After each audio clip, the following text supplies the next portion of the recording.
జీ5 app download చేసుకుని పూర్తి ఎపిసోడ్లని ఉచితంగా చూడండి. నా భర్త కోసం మీకిష్టం లేకపోయినా ఇక్కడున్న నేను నా తల్లి కోసం ఉండమంటే ఉండనా?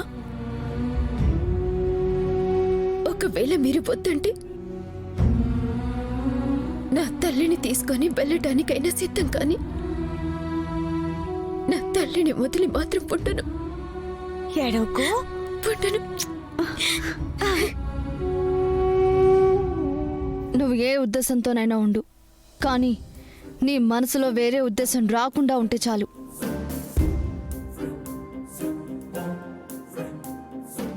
ఏం చెప్తున్నానో అర్థమైందనుకుంటా.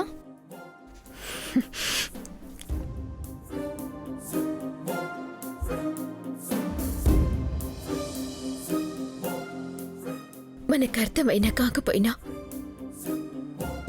అసలు నిజమేంటో దేవుడికి బాగా అర్థమవుతుంది.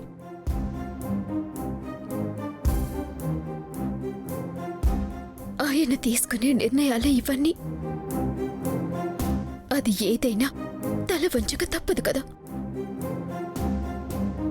క్షణం క్రితం వరకు ఇంట్లో చోటే లేదనుకున్నా, కానీ మళ్ళీ తిరిగి రాలేదు. ఆ దేవుడి అంతిమ నిర్ణయం ఏంటో.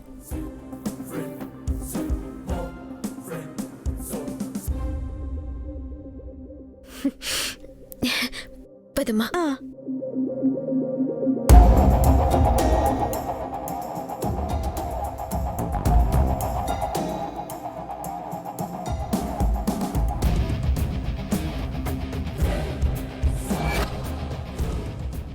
చూసారా అత్తయ్య, ఇంకా దాని మాటల్లో నీ ఇంటి కోడలనైపోతాను, దేవాంశ్ భార్యనైపోతాను అన్నట్టే ఉంది. దానికి తోడు వైదేహి అని పిలిచారు కదా, ఇంకా ఎక్కువ ఆలోచిస్తోంది. ఏం చేస్తాం, తప్పదు కదా.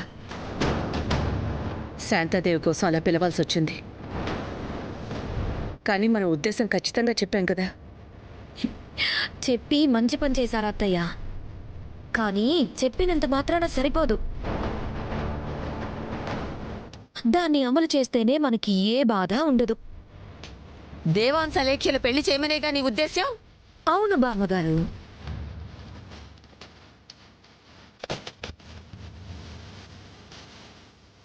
ఇద్దరికి పెళ్ళైపోయిందనుకోండి, ఈ వైశాలి ఇక్కడ ఎన్నాళ్ళున్నా అలేఖ్య దేవాంశ్ భార్యగా ఉంటుంది కాబట్టి ఏమీ చేయలేదు.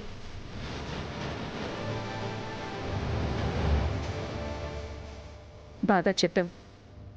వీళ్ళిద్దరికీ వీలైనంత త్వరగా నిశ్చితార్థం జరిపిస్తే ఆ తర్వాత వాడు చేయడానికి ఏమీ ఉండదు.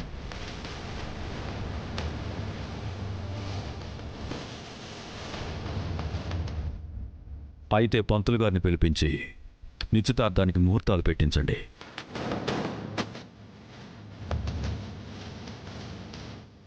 జీ5 యాప్ డౌన్లోడ్ చేసి అన్ని ఎపిసోడ్స్ పూర్తి ఉచితంగా చూడండి.